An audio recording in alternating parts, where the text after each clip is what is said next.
Assalamualaikum guys, oke kembali lagi bersama Draft Movie Review. Piye kabar Rek? Terima kasih buat para penonton setia Draft Movie dimanapun kalian berada. Semoga kalian semua selalu sehat ya. Kali ini Draft Movie sudah merangkum sebuah film yang berjudul Roda Rupaya 2024. Bagaimana keseruan filmnya? Nggak perlu banyak basa-basi lagi, ini dia alur ceritanya.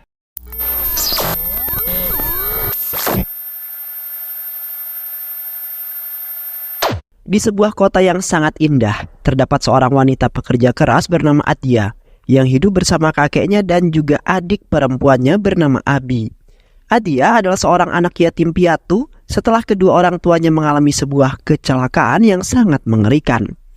Pada saat ini Atia harus bekerja keras agar bisa menafkahi keluarganya yang berkehidupan sangat pas-pasan. Jatuh college amat. Di samping itu Atia sangat beruntung karena telah mendapat sebuah pekerjaan di Goa yang menjadi seorang manajer di sebuah perusahaan. Atia sangat senang sekali karena usahanya telah membuahkan sebuah hasil yang sangat memuaskan. Dan nantinya Atia akan membahagiakan kakeknya dan Abi karena telah menjadi penyemangat di dalam hidupnya. Keesokan harinya Atia berencana berangkat ke Goa bersama Abi. Atia sangat berharap sekali dengan pekerjaannya itu. Atia bisa menggapai semua impiannya. Oke Tataya, bye. Dan setelah itu Atia dan Abi pun langsung bergegas menuju ke Goa secepat mungkin karena adiknya tidak ingin menyia-nyiakan kesempatan terbaik dalam hidupnya. Sesampainya Atia dan Abi di Goa, mereka berdua telah ditempatkan di sebuah villa yang berada tidak jauh dari jalan raya.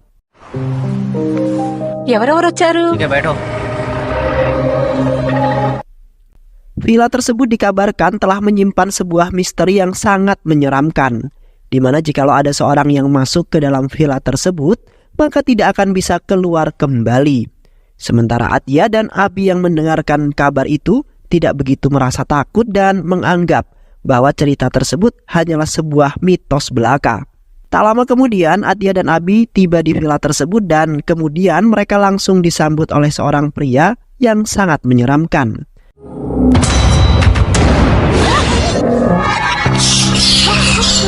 Pria tersebut kemudian memberikan sebuah kunci villa itu dengan tampang yang tidak bahagia. Seketika Atia dan Abi merasa sedikit takut karena pria aneh itu terus-terusan mengingatkan mereka agar segera pergi dari villa itu, di mana pria tersebut mengatakan bahwa mereka berdua akan menjadi sebuah korban selanjutnya seperti pria-pria sebelum-sebelumnya.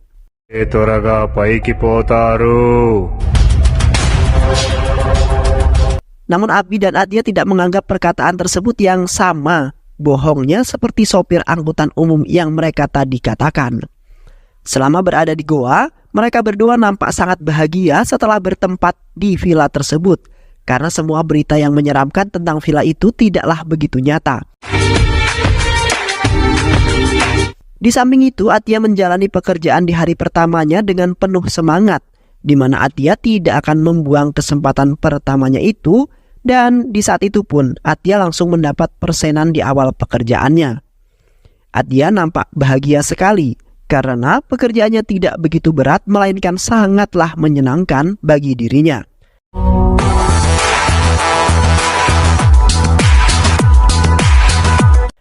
Sementara bosnya Atia meminta maaf kepada Atia karena telah menempatkannya di sebuah villa tua karena wismanya sudahlah penuh. Sementara Atia sendiri tidak merasa gelisah ataupun kecewa karena menurut dirinya ia bisa bekerja tepat pada waktunya dan mendapatkan tempat tinggal yang sangat layak. Di sisi lain, terlihat seorang pensiunan tentara bernama Marjim yang kemudian memiliki sebuah masalah pada otaknya. Pada saat itu Marjim ingin menghabisi seorang mafia lokal yang bernama Puspa beserta anak buahnya yang telah merebut tanah miliknya.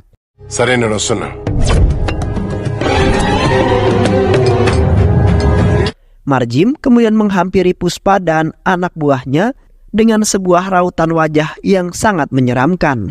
Karena merasa tidak terima, Marjim merasa harga dirinya telah terinjak-injak oleh para mafia yang ingin bertingkah semaunya Marjim kemudian berasumsi bahwa dirinya akan membantai habis para mafia jikalau mereka tidak pergi dari hadapannya sekarang juga. Namun para mafia itu tampak santai dan justru malah memecahkan sebuah botol kaca tepat di kepala Marjim. Alhasil Marjim pun seketika langsung berubah menjadi sangat ganas dan juga brutal, yang disebabkan otaknya yang terdapat sebuah peluru mengalami sebuah komplikasi yang sangat menyakitkan, yang kemudian membuat amarah Marjim meningkat semakin tinggi sampai dirinya sendiri tidak bisa mengendalikan kebrutalannya. Seketika Marjim langsung menghabisi Puspa beserta anak buahnya dengan sangat brutal, sehingga membuat Puspa dan anak buahnya kemudian memilih untuk melarikan diri, kemudian menyerahkan tanah tersebut kembali kepada Marjim.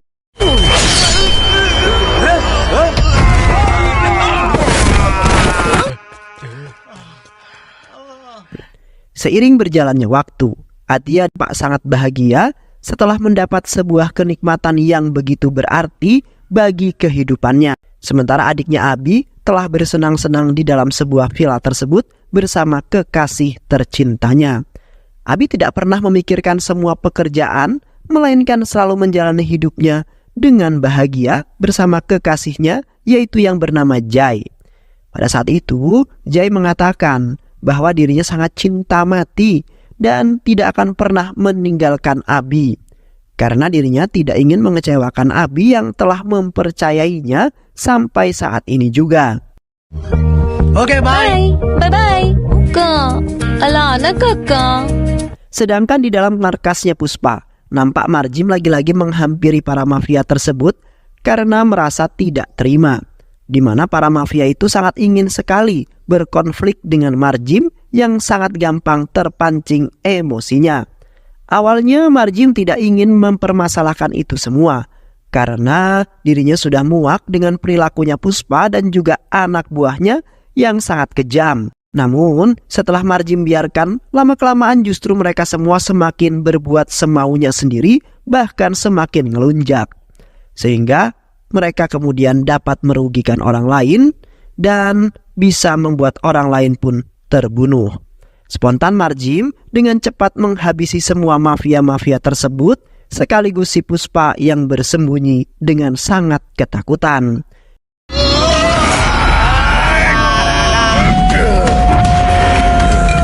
Terlihat Puspa nampak gemetaran setelah melihat Marjim yang hendak menghabisi dirinya. Kemudian Marjim pun meminta kepada Puspa agar tidak lagi membuat onar di kota tersebut. Hingga pada akhirnya Marjim pun melepaskan Puspa dan juga semua anak buahnya.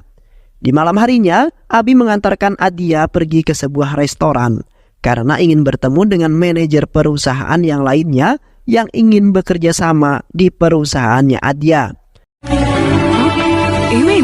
All the best. Sedangkan di malam itu, Abi lagi-lagi menghabiskan waktu berdua dengan Jai. Abi sangat senang sekali bisa menghabiskan waktu bersama Jai tanpa adanya gangguan dari kakaknya yang pastinya akan memarahi Abi. Namun di malam itu Jai tiba-tiba saja terbaring di belakang mobil dengan menerima sebuah luka yang sangat serius. Seketika Abi langsung terkejut dan kemudian bergegas untuk pergi menemui Adia untuk meminta pertolongan. Aka! Di sisi lain, Marjim nampak gelisah karena akhir-akhir ini dirinya tidak bisa mengontrol emosinya yang telah menewaskan beberapa orang. Marjim sangat tidak menyangka bahwa dirinya telah menjadi monster yang sangat mengerikan. Marjim tidak tahu lagi harus melakukan tindakan apa untuk meredakan amarahnya yang terkadang membara di saat ia marah. Di samping itu istrinya Marjim yaitu Priya berusaha menenangkan Marjim agar tidak memikirkan masalah-masalah tersebut lagi, di mana Priya akan berusaha sebisa mungkin untuk menyembuhkan kelainan yang dimiliki oleh Marjim. Namun tiba-tiba saja Marjim langsung mencekik Priya dengan sangat kuat karena amarahnya seketika kemudian membara kembali. Hingga pada akhirnya Priya pun tewas pada malam itu juga di tangannya Marjim sendiri. Sementara di satu sisi, terdapat seorang yang telah merekam kejadian tersebut dan seketika melarikan diri dan meninggalkan ponselnya di rumahnya Marjim. Di samping itu, Marjim yang masih memendam emosinya yang sangat membara seketika dihampiri oleh putranya yang merasa kecewa terhadap Marjim yang telah membunuh istrinya sendiri dan alias ibunya anak tersebut. Putranya Marjim kemudian meminta kepada Marjim agar bisa menjelaskan semuanya, karena pada saat ini Marjim telah berubah menjadi seorang yang sangat menyeramkan, bagaikan seorang monster yang sangat mematikan. Putranya tidak menyangka bahwa ayahnya telah melakukan hal yang sekeji itu, dan kemudian putranya meminta kepada Marjim untuk membunuhnya juga. Dan seketika Marjim langsung mengambil sebuah kampak lalu menggorok leher putranya hingga tewas dengan sangat mengerikan. Di malam itu Adya telah bertemu dengan manajer perusahaan yang ingin bergabung dengannya yang bernama Arun. Pada saat itu adiknya memperkenalkan dirinya terlebih dahulu sebagai basa-basi di awal pertemuan mereka. Terlihat Adya nampak gugup sekali menghadapi seorang manajer yang sangat tampan dan juga sangat cerdas. Dan katanya Arun telah mempunyai rencana ingin menikahi Adya secepat mungkin.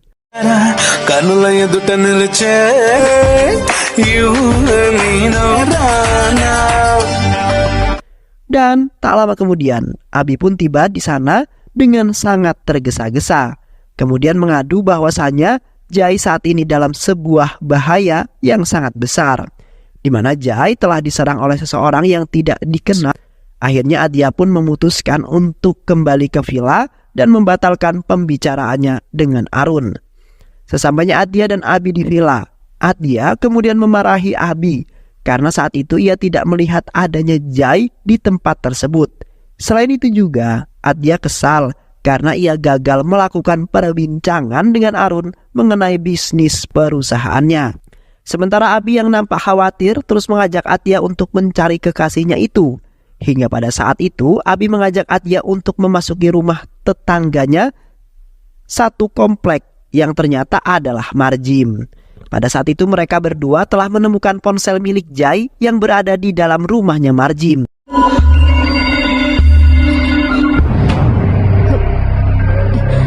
Seketika Abi yakin bahwa Jai telah dibunuh oleh Marjim. Karena pada saat itu Marjim telah memegang sebuah kampak yang berlumuran darah.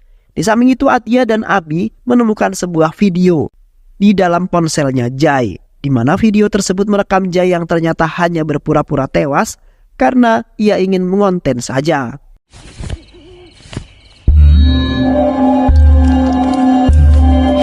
Di saat itu Jai sangat kebetulan sekali telah mendengar sebuah tragedi yang sangat mengerikan, di mana Marjim telah membunuh istrinya menggunakan tangannya sendiri yang pada saat itu telah Jai rekam.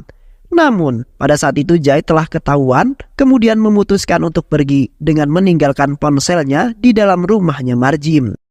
Di saat itu Jai kemudian berlari di dalam rumah tersebut karena tidak ingin ditangkap oleh Marjim yang nampak sangat mengerikan bagaikan seorang monster. Yang pada saat itu juga Marjim telah mengejarnya dengan membawa sebuah kampak yang sangat tajam.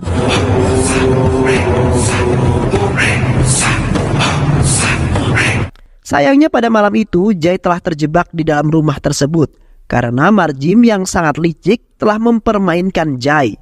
Yang kemudian Marjim pun melempar kampaknya hingga mengenai punggungnya Jai, dan Jai pun akhirnya pingsan.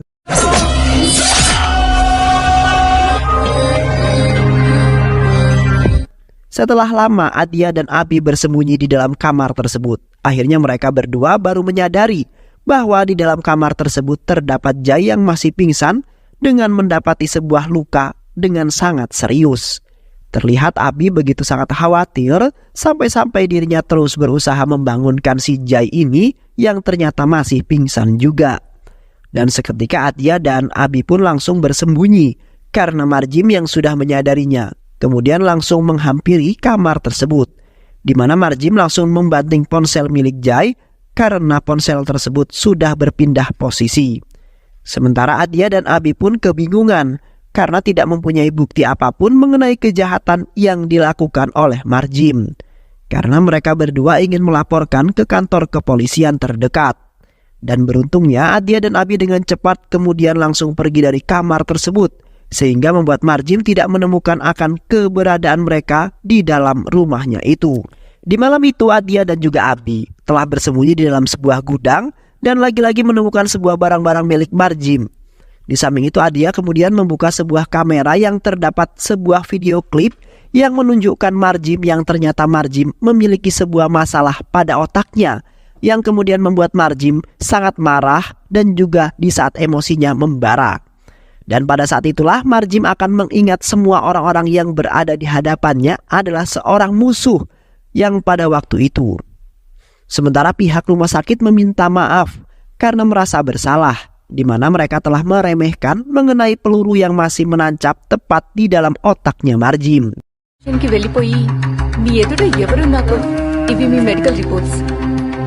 Di satu sisi terlihat teman-temannya Adia dan juga Abi yang tersesat, yang telah mendatangi Marjim dan kemudian meminta bantuan agar bisa menemukan Adia dan juga Abi.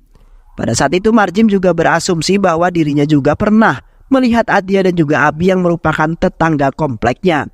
Namun sampai saat ini juga dirinya tidak pernah melihat akan keberadaan mereka berdua yang berada di dalam villa tersebut. Nice to meet you, sir. Nice to meet you. Dan seketika Marjim pun langsung membunuh 3 wanita itu dengan sangat sadis. Kemudian menggeretnya ke sebuah ruangan yang ternyata sudah terdapat beberapa korban. Di samping itu, seorang polisi wanita telah mendatangi vilanya Marjim setelah mendapat sebuah panggilan dari Adia yang merasa gelisah dan juga ketakutan. Di saat itu para polisi tersebut menelusuri vilanya Marjim untuk menemukan Adia yang berada di dalam sana. Namun para polisi tidak menemukan akan keberadaannya Adia yang sepertinya memberikan sebuah laporan yang palsu, sehingga kemudian membuat para polisi wanita tersebut menjadi sangat ragu dan kemudian memutuskan untuk kembali ke kantor kepolisian. Namun tiba-tiba saja Adia dan Abi langsung menghampiri polisi wanita tersebut, kemudian memintanya agar segera menangkap Marjim yang sudah menjadi tersangka dalam sebuah pembunuhan. So, sweet name. మీకు చాలా ఇష్టం అనుకుంటా. చెప్పండి madam. Madam, వాడిని చంపేయండి madam. Dan kemudian Adia dan Abi pun langsung pergi dari hadapan Marjim karena merasa ketakutan. Sementara Marjim dengan cepat langsung menghabisi polisi itu hingga akhirnya jatuh terkapar. Setelah itu Marjim membawa teman-temannya Adia dan juga polisi wanita itu ke dalam hutan beserta beberapa korban yang lainnya. Pada saat itu Adia merasa sangat ketakutan karena dirinya berada dalam masalah yang sangat besar dan telah menjadi incarannya Marjim yang sangat murka dan juga marah. Terlihat Adia selalu berdoa dan berharap bahwa ia dan juga adiknya dapat keluar dari villa tersebut dengan selamat. Karena saat ini yang Adia inginkan hanyalah keselamatan serta ingin membahagiakan keluarga kecilnya tercinta. Yang kemudian Adia memutuskan untuk keluar dari tempat persembunyian secara diam-diam bersama Abi. Sedangkan Marjim kembali ke villa karena merasa ada orang yang masih berada di dalam dan belum ia habisi hingga tewas.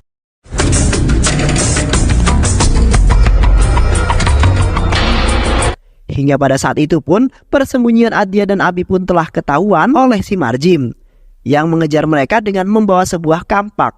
Dan seketika Marjim pun langsung melemparkan kampak ke arah Adia hingga jatuh pingsan, sekaligus mendapati luka yang sangat serius.